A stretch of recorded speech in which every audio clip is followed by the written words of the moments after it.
Hello everyone, and thank you for attending this presentation. My name is Stephen Hall, and I'm a registered nurse.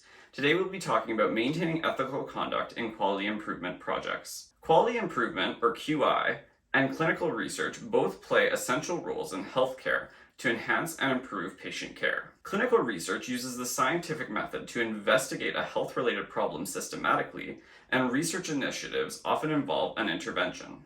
QI projects also employ rigorous methods, but it has become more and more difficult to delineate what constitutes QI versus research. The Tri-Council policy statement states that QI projects do not need to be subjected to review by an ethics board. So how can project teams still ensure ethical conduct within their initiative?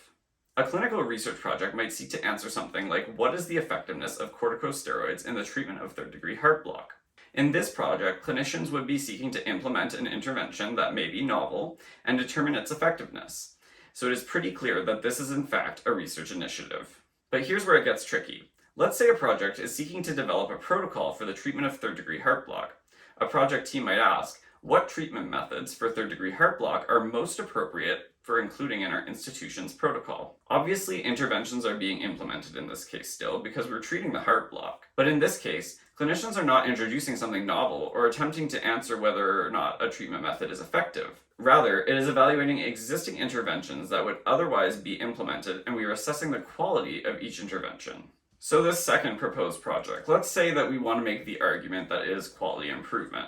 This is where the waters are muddied on how to actually ensure we are ethically protecting the patients during our investigation. After reviewing the literature and tools from 13 different institutions, we proposed 5 guidelines for ensuring ethical conduct in quality improvement initiatives. Number 1 is review the purpose and design of the activity, with quality improvement initiatives aiming to be safe, effective, patient-centered, timely, efficient, and equitable. The second is consider the need for informed consent to respect the participants' autonomy and protect them from project risks that they may have not otherwise agreed to accept.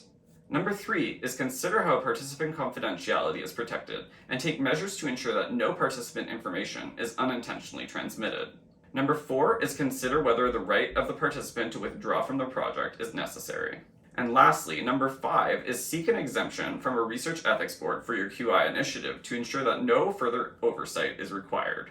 Although review by a research ethics board is not required for QI, it is no justification for less rigor or less attention to the protection of participants. Adhering to these 5 guidelines can help to ensure that ethical conduct is maintained when conducting quality improvement. Now, this presentation also accompanies a publication from 2020, and there's a citation for it on the poster here. Should you find these guidelines helpful in your initiative and seek to publish your findings, please consider citing us. The paper is called Exploring the Challenges of Ethical Conduct in Quality Improvement, and it is published in the Canadian Oncology Nurses Journal. Thank you so much for attending this presentation. Stay well and take care.